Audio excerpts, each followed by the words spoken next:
பெஞ்சில் சூட்கேஸோட உட்காந்துருக்கிறார். கண் பார்வை மங்கி போன ஒரு காலம்.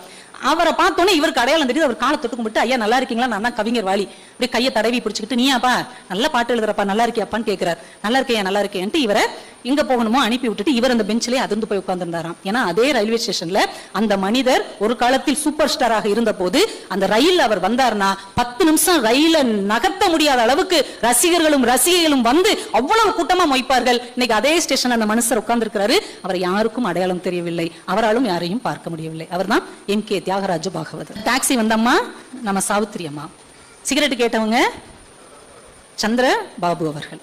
இந்த 3 விஷயத்தையும் சொல்லிட்டு வாலி சொல்றாரு, எப்பேற்பட்ட உயரத்தில் இருந்த மனிதர்கள், எத்தனை மக்களால் கொண்டாடப்பட்ட மனிதர்கள், தங்க தட்டில் சாப்பிட்ட மனிதர்கள், மாடி வரைக்கும் காரில் போன மனிதர்கள், கடைசி காலத்தில் இவ்வளவு இறங்கி வரக்கூடிய நிலைமை மாறுகிறது என்றால் காலம் மோசமானது.